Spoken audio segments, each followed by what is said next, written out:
Sinupalpal ngayon mga kababayan ni Atty. Barry Gutierrez, si Inday, puro kanya salita, wala mang trabaho.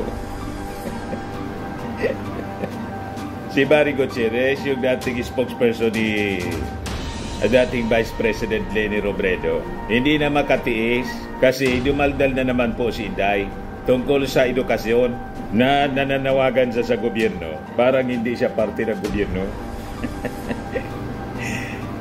Dapat daw mag-invest. We have to invest more daw, sabi ni Inday mga kababayan, para i-address yung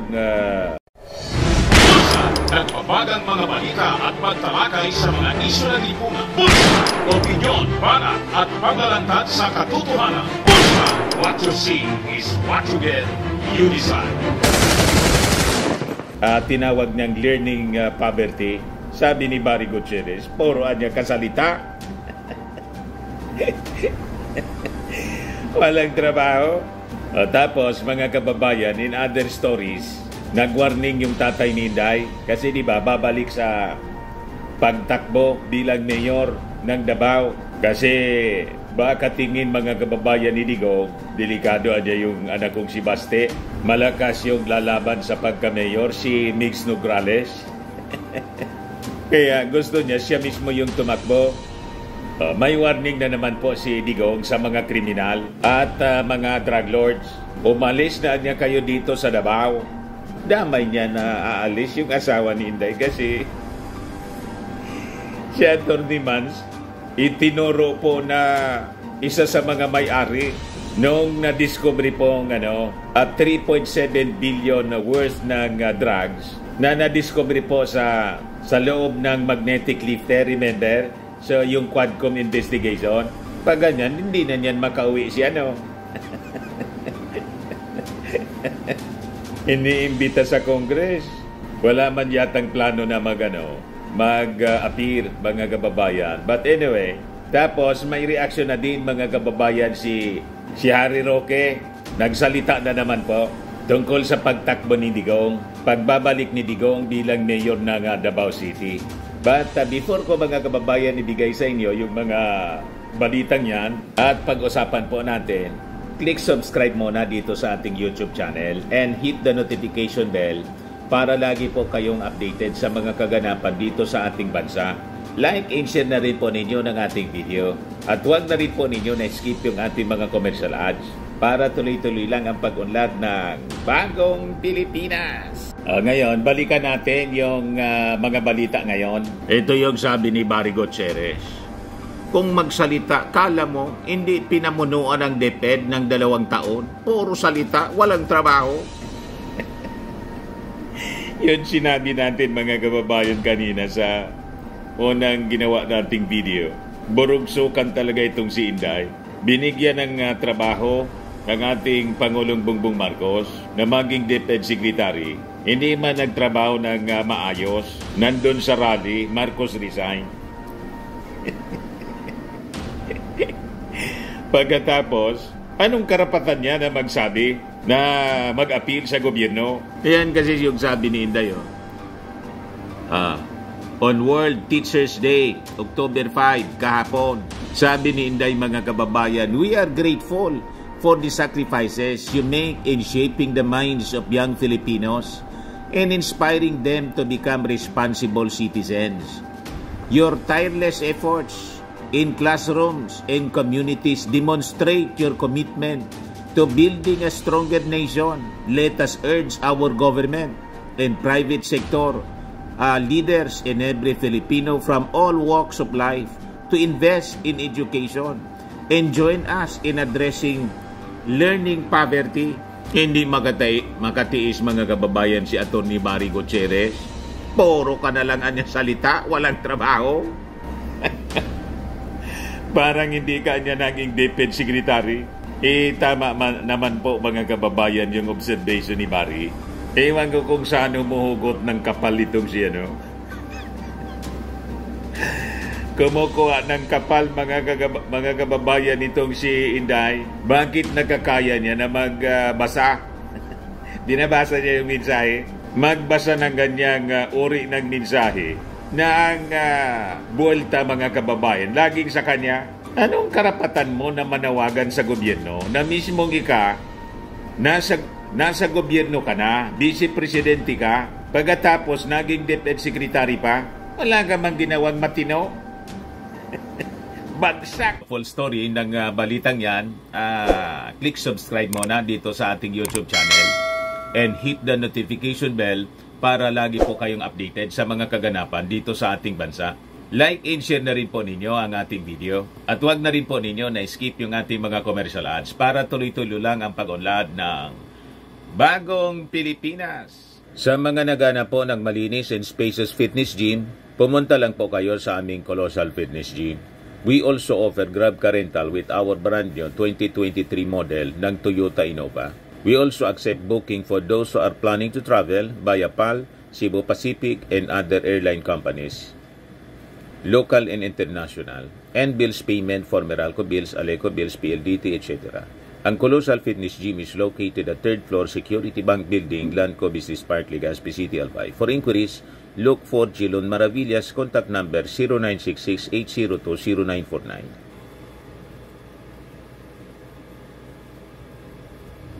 Yan po yung aming Innova. Lagi na pong matao sa amin.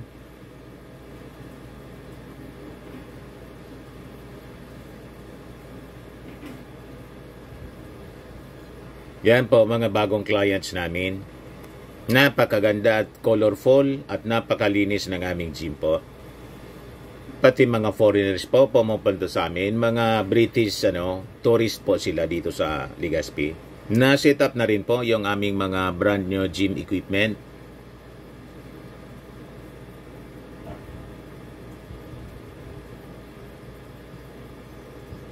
May treadmill na rin po kami. Ito naman po yung bago naming product na binibenta online. Eye Glow Serum, whitening po siya. Tingnan ninyo yung epekto sa aking anak na architect before and now. Yung mga inquiries po ninyo, dumiretso na lang kayo sa kanyang Facebook account, Riz Maravillas. Ito naman po, Firmax Firming and Lifting Cream. Pinapahid po sa mga pulses and affected area. Mainam po sa paninigas na mga kaso-kasuan. Ito naman po, Automax Radiant Serum. Sa mukha naman yung application, anti-aging po siya. You will look 10 years younger than your age. Sa mga cancer patients naman po, baka lang gusto ninyo itong itry. Neng siya red mixed fruit drink. Hindi mo po siya gamot, food supplement siya. Kaya lang, gawa siya mga kababayan sa goji berry. Yung goji berry may anti-cancer properties. O ngayon, yung mga inquiries ninyo, dumiritso na lang kayo sa aming messenger sa Facebook para masagot namin agad. Ayos pa? Ayos na ayos niya, Mr. Maravilla. Yung mga mag-aral sa PISA, di ba? Kaya sabi nang nag-react dito, correct, Sir Barry Gutierrez. She's only good when she talk but does not do the walk. Sabi ni Tess Manalak, agree. Sabi ni Joselito Gorom, tapos yung pondo nakatutok sa confidential fund. Patawa ka, Inday, puro salita, wala sa gawa, mana sa tatay. Sabi ni Kennedy de la Cruz, tama ka na, Sara, umalis ka dyan. Sabi ni Bernihildo Amigo, tama, ilig niya ang mag-beach, concert abroad, at mag-Netflix.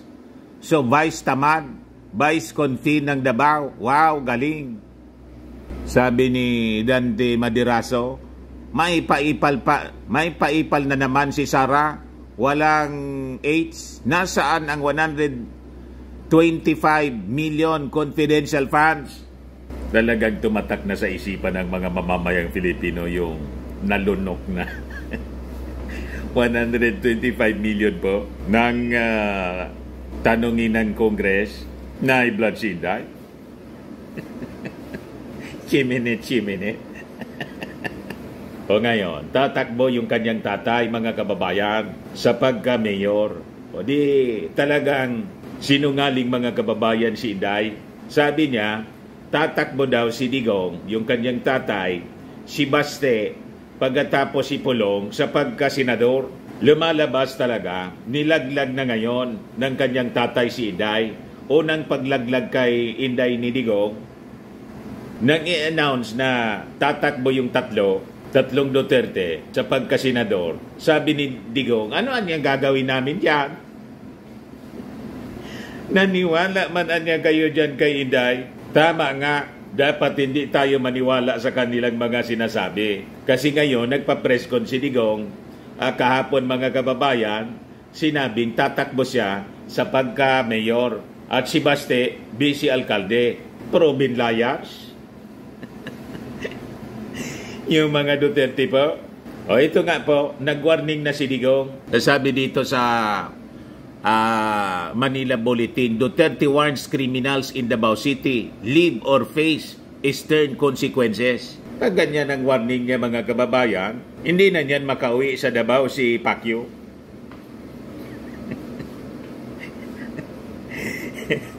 O diba?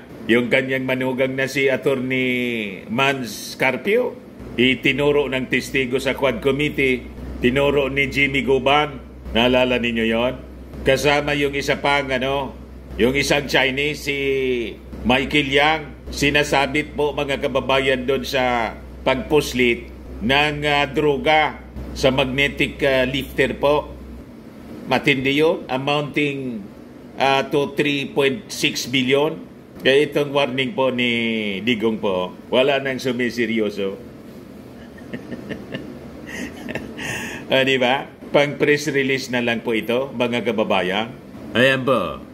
Leave the city immediately, anya, or face stern consequences, sabi ni Digong. Sabi dito sa balita, the elder Duterte reiterated his stand against illegal drugs and related activities in a press conference here on Saturday night, kagabi po.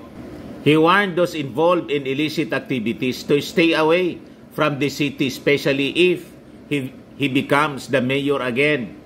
Kasi daw, hindi niya hayaan na ma-destroy yung kanyang hometown. Find another place.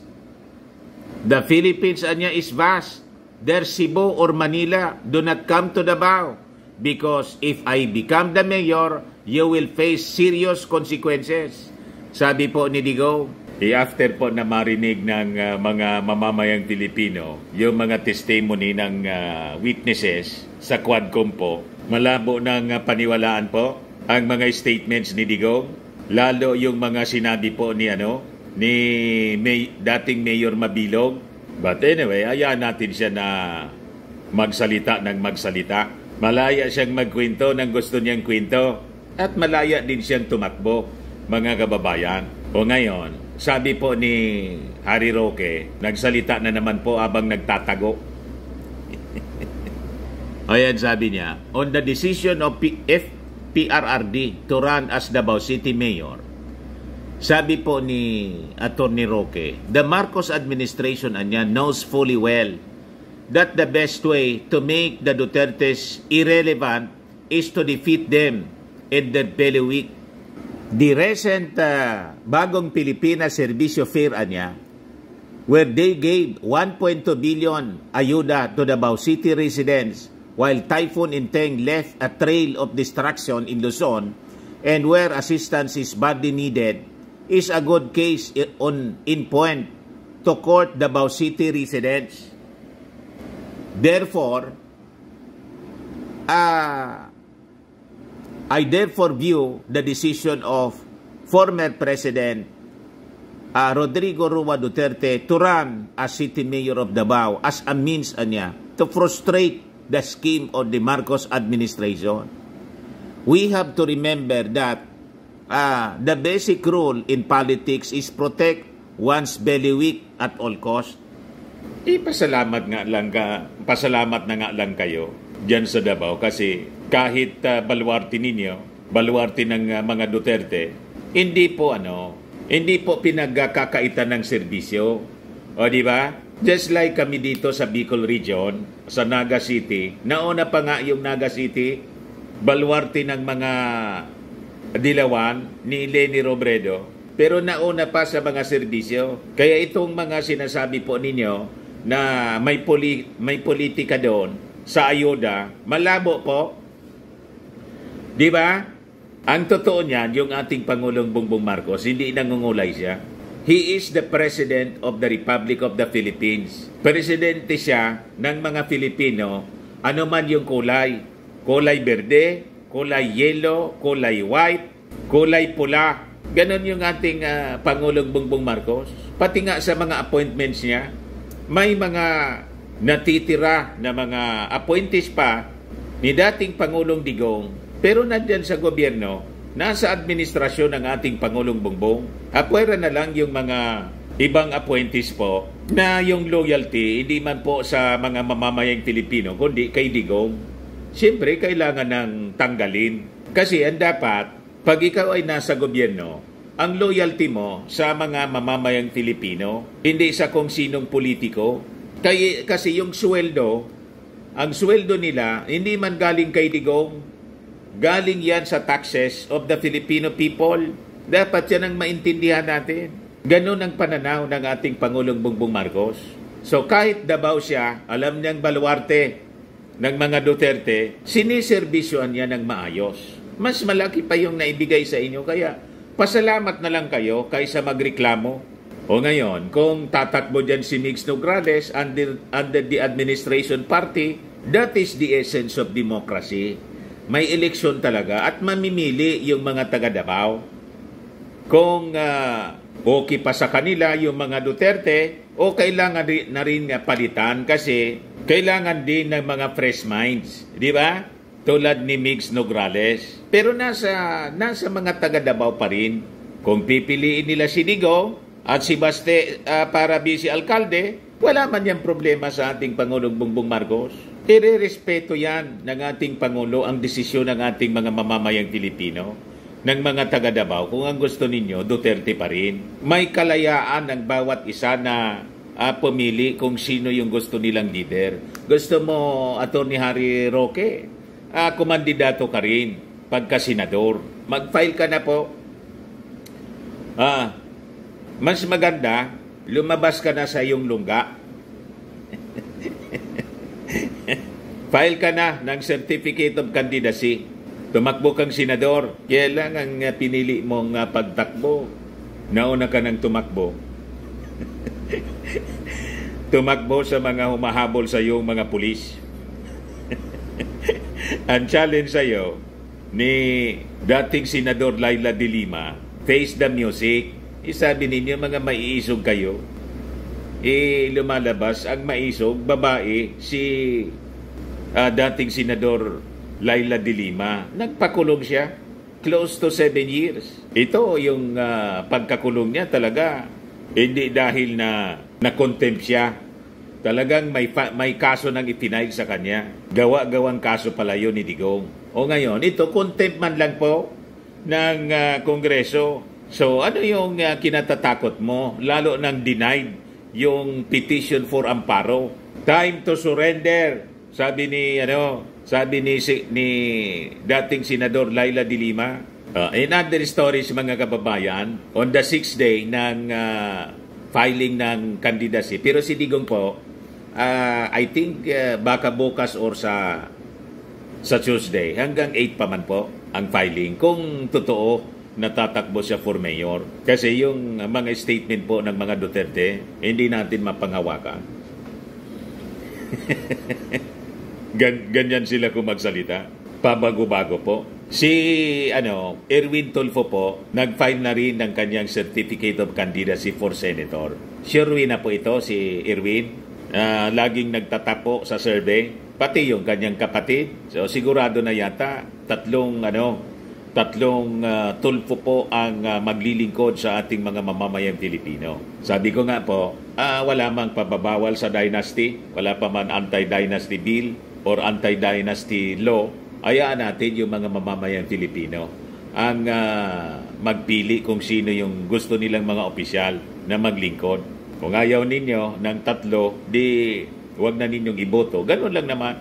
Nasa ating mga kamay po. Pakinggan natin yung kanyang statement po. Yung pagharap niya sa media after na mag-file po siya. Ayan po, mga kababayan.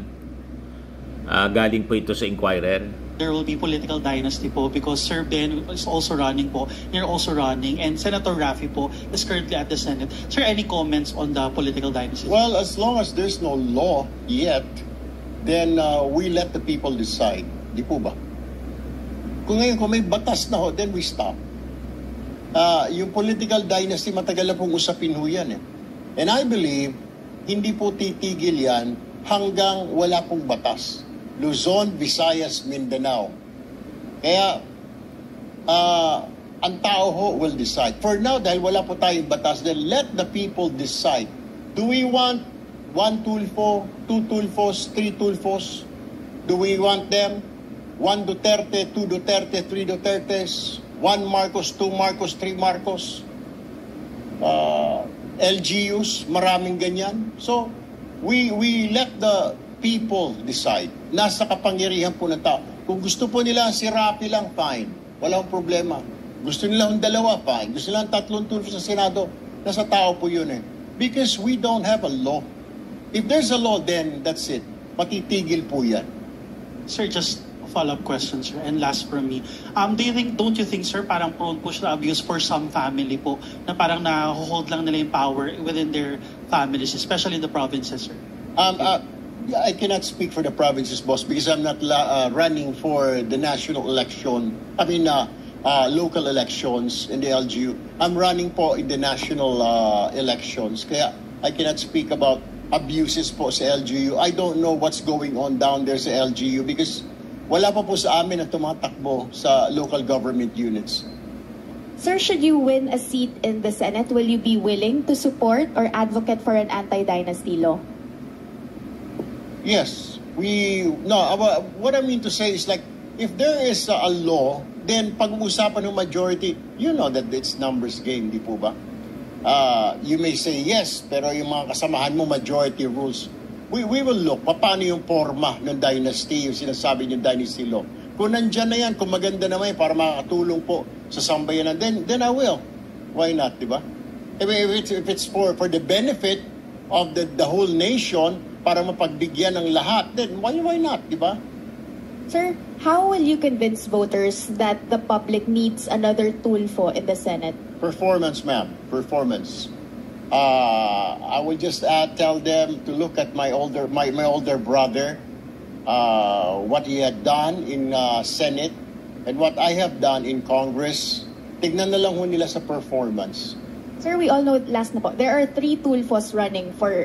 There are 2 Tulfos running for senator. If both of you wins, there will be 3 Tulfos in the Senate. What is your unique selling proposition compared to your brothers? Well, all of us like are pro-poor yung plataforma lagi namin. Pero this time, we have marching orders from the administration to continue yung programs ng pamahalaan, poverty alleviation, etc. Ayun naman talaga kahit lahat kami magkakapatid. Pero we always forget the one in the middle. Yung mga middle class, yung mga uring manggagawa. Nakakalimutan minsan or kadalasan naiiwan because nakafocus ang sentro ng gobyerno ngayon sa mga nasa laylayan. Paano yung nasa middle class? Paano yung mga professionals? Yung mga below middle class? Yung mga nagtatrabaho sa mga fast food? Mga sales clerk? Mga gwardya? Paano sila? Diba? Because we're so focused yung gobyerno sa mga mahihirap, siguro it's time we also look at doon sa mga kababayan natin na mga hindi masyado napapansin yung nasa middle. Siguro yung sinisigaw nila na higher wages, yung mga more benefits, and I will also introduce, if there's a chance, yung retirement siguro benefits ng mga nagtatrabaho sa private sector. So yun po yung kanyang statement. Pero ako po, ang napipili ko pa lang po sa 12 senatorial candidates running under the bagong alyansa ng bagong Pilipinas, isa pa man lang po yung napupusuan natin, si DILG Secretary Benhur Abalos. Hindi pa yata nagpa-file, baka bukas o mamaya or sa last day po. Tapos yung independent candidate po, si senatorial candidate Mark Gamboa. Dalawa pa lang yung ating napupusuan mga kababayan. Matagal pa naman, kilatisin natin yung mga tumatakbo pagka senador po.